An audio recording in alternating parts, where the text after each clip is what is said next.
అది 2009 ఫిబ్రవరి 2వ తేదీ ఉదయం 7 గంటలు దాటింది. అది అమెరికా రాష్ట్రంలోని వెస్ట్ మెసా ప్రాంతంలో ఆల్బుక్వర్కి అనే ప్రాంతం. ఆ ప్రాంతంలో క్రిస్టిన్ అనే అమ్మాయి చాలా ఏళ్ళుగా నివాసం ఉండేది. తనకు ఒక చిన్న కుక్క పిల్ల కూడా ఉంది. ఆ కుక్క పిల్ల పేరు రూకా. తను రోజు లేవగానే తన కుక్కను తీసుకొని అలా వాకింగ్కి వెళ్ళడం ఆమెకు అలవాటు. ఆమె రోజులాగా తన కుక్క పిల్లని తీసుకొని ఒక మైదానంలోకి వాకింగ్కి అయితే వెళ్తుంది. ఆమె చాలాసేపు దాంతో పాటు వాకింగ్ చేశాక ఇంటికి వెళ్ళాలని నిర్ణయించుకుంటుంది. అలా ఇంటికి ఎప్పుడైతే వస్తుందో తన కుక్క పిల్ల నోట్లో ఒక ఎముకను చూసి చాలా భయపడుతుంది ఈ క్రిస్టిన్. ఎందుకంటే తన కుక్క పిల్ల నోట్లో ఉన్నది ఏ పక్షి ఎముకో ఏ జంతు ఎముకో కాదు, ఆ ఎముక ఒక మనిషిది. వెంటనే ఆమె చాలా భయపడిపోయి పరుగున వెళ్ళి పక్కనే ఉన్న పోలీస్ స్టేషన్లో ఫిర్యాదు చేసింది. ఆ వెస్ట్ మెసా ప్రాంతం గురించి అప్పటి వరకు ప్రపంచానికి తెలియదు. ఈ సంఘటన ఎప్పుడైతే జరిగిందో అప్పుడు ఈ వెస్ట్ మెసా గురించి ప్రపంచం మొత్తం మాట్లాడుకోవడం స్టార్ట్ చేశారు. ఇంతకీ ఈ రూసా తెచ్చిన ఎముక ఎవరిది అనే కోణంలో దర్యాప్తు చేయడానికి పోలీసులు అక్కడికి వచ్చారు. అక్కడ పోలీసులంతా నిశితంగా గమనిస్తుండగా పక్కనే ఉన్న ఒక ఎండిపోయిన నది మీద వీళ్ళ చూపు పడింది. న్యూ మెక్సికో సౌత్ వ్యాలీలో బెర్నీలియో కౌంటీకి ఉత్తరాన ఉన్న అరోయో అనే నదీ పరివాహక ప్రాంతం అది. అయితే ఆ నది కొన్నేళ్ల క్రితమే ఎండిపోయింది.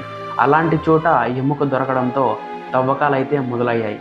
తవ్వగా ఓ అస్థిపంజరం దొరికింది. ఇంతలో ఆ పక్కన మరో అనుమానాస్పదమైన గుంత దర్శనమిచ్చింది. వెంటనే క్రైమ్ టేప్స్ వేలాడదీసిన అధికారులు తమ బలగాలను దించారు. ఇంతలో మరో అస్థిపంజరం దొరికింది. దాంతో చుట్టుపక్కలంతా విస్తృతంగా తవ్వకాలు జరపడం మొదలుపెట్టారు. ఈ లోపల మీడియా వచ్చేసి ఈ వింతని ప్రపంచానికంతా చూపించడానికి సిద్ధమైపోయింది. అలా తవ్వగా ఒకటి కాదు రెండు కాదు మొత్తం 11 అస్థిపంజరాలను పోలీసులు అయితే వెలికి తీశారు. ఇంతకీ ఇక్కడ ఒక షాకింగ్ విషయం ఏంటంటే దొరికిన అస్థిపంజరాలన్నీ ఆడవారివి. బాధితుల్లో 15 ఏళ్ల బాలిక దగ్గర నుంచి 32 ఏళ్ల మహిళ వరకు చాలా వయస్సుల వారు ఉన్నారు.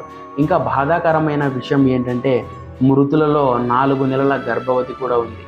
వీరంతా 2001 నుంచి 2005 మధ్య అదృశ్యమైన వారే అని ఇన్వెస్టిగేషన్లో అయితే తేలింది. దీని వెనుక సీరియల్ కిల్లర్ ఉన్నాడని కొందరు, సెక్స్ ర్యాకెట్ ఉందని మరికొందరు ఊహించడం మొదలుపెట్టారు. సీరియల్ కిల్లర్ అని భావించిన వారంతా ది బోన్ కలెక్టర్ అని పేరు పెట్టారు. మీడియా ఎక్కువ శాతం ఈ వాదనకే ఓటేసింది. ఇంతలో ఇడా లోపెస్ అనే ఒక మహిళ పోలీసుల దగ్గరికి వచ్చి నేను ఒక డిటెక్టివ్నని, ఇంతవరకు నా ఇన్వెస్టిగేషన్లో ఒక్కరు కాదు ఇద్దరు కాదు మొత్తం 19 మంది మహిళలు మిస్ అయినట్లుగా పోలీసులతో అయితే చెప్పింది. చనిపోయిన వారంతా సెక్స్ వర్కర్స్, డ్రగ్స్ వంటి వ్యసనాలు కలిగిన వారే కావడంతో పోలీసులు పెద్దగా దృష్టి పెట్టలేదు. అయితే వెస్ట్ మెసా తవ్వకాల్లో బయటపడిన 11 మందిలో 10 మంది ఈ అడా లోపెజ్ లిస్టులో ఉన్నవారే కావడంతో ఈ కేసు ఇంకా ఉత్కంఠగా మారింది. ఇడా లిస్టులో ఉన్న మరో 9 మంది ఏమయ్యారో తెలియకపోవడంతో లిస్టులో లేని అభాగ్యులు చాలామంది ఇలా ఖననమై ఉంటారని అంచనాకు వచ్చారు. ఇక 11వ అమ్మాయి ఓక్లహామాకి చెందిన 15 ఏళ్ల సిలానియా టెరెన్ అని తేలింది. ఆమె 2003లో ఇంటి నుంచి పారిపోయింది. దొరికిన అస్థిపంజరాలు ఎవరివో అయితే తేల్చారు, కానీ ఇంతటి ఘాతుకానికి పాల్పడిందెవరో గుర్తించలేకపోయారు. ఈ కేసులో చాలామంది అనుమానితులు ఉన్నా కానీ లోరెన్జో అండ్ జోసెఫ్ బ్లీ అనే 2 నేరగాళ్ళని పోలీసులు అనుమానితులుగా అరెస్ట్ చేశారు. ఈ లోరెన్జో అనే ఒక అనుమానితుడు ఎవరైతే ఈ 11 మందిని పూడ్చిపెట్టి దొరికారో అదే ప్రదేశానికి దగ్గరలోనే నివసిస్తాడు. అక్కడే ఉన్న సెక్స్ వర్కర్లపై ఇతడు దాడికి పాల్పడుతూ 2 సార్లు అరెస్ట్ అయ్యాడు. అతడు 2006లో 19 ఏళ్ల సెక్స్ వర్కర్ షరికా హిల్ని చంపి ఆమె శవాన్ని కారు డిక్కీలో పెట్టి తీసుకెళ్లబోతుంటే షరికా ప్రియుడు ఫ్రెడరిక్ లోరెన్జోను తుపాకీతో కాల్చి చంపాడు. అతడు షరికాని చంపిన తీరు చూస్తే అది అతని మొదటి హత్య అయి ఉండదని అప్పట్లోనే చాలామంది డిటెక్టివ్స్ భావించారు. అయితే 2009లో వెస్ట్ మెసా తవ్వకాల తర్వాత ఆ రోజు షరికా బాడీని లోరెన్జో వెస్ట్ మెసాలోనే కప్పిపెట్టడానికి తీసుకెళ్లబోయాడేమో అనే అనుమానం కలిగింది. నిజానికి లోరెన్జో మరణం తర్వాత వెస్ట్ మెసా హత్యలు ఆగిపోయి ఉంటాయని అధికారులు నమ్మారు. 2010 డిసెంబర్ 9న ఆల్బుకర్కి పోలీసులు గుర్తు తెలియని 6 మహిళల ఫోటోలను మీడియాకైతే విడుదల చేశారు. వారిలో కొంతమంది ఆపస్మారక స్థితిలో ఉన్నారు. అయితే ఆ ఫోటోలు ఏ నేరగాడి కెమెరా నుంచి తీశారో అధికారులు చెప్పలేదు. కానీ ఇదంతా వెస్ట్ మెసా దర్యాప్తులో భాగమని వివరించారు. ఆ 6లో 2 అమ్మాయిలు సజీవంగా ఉన్నట్లు సమాచారం ఉందని, వారు దొరికితే కిల్లర్ వివరాలు కూడా తెలిసే అవకాశం ఉందని చెప్పారు.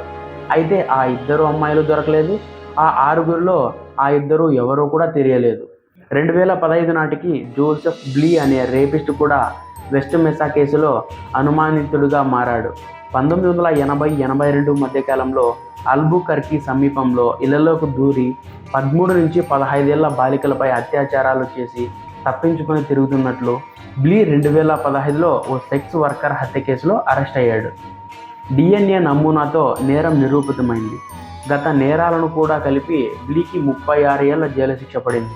పైగా ఈ 11 హత్యపంజరాలు దొరికిన చోట్ల క్లూ మాదిరి ఒక నర్సరీ ట్యాగ్ లభించింది. ఆ నర్సరీని గుర్తించిన అధికారులు ఈ జోసెఫ్ బ్లీ రెగ్యులర్గా అక్కడే మొక్కలు కొనేవాడని తెలుసుకున్నారు. అయితే ఒకసారి జోసెఫ్ బ్లీ తన సెల్మేట్ ముందు వెస్ట్ మెసా బాధితులను నేను వాడి పడేసిన చెత్త అని సంబోధించాడట.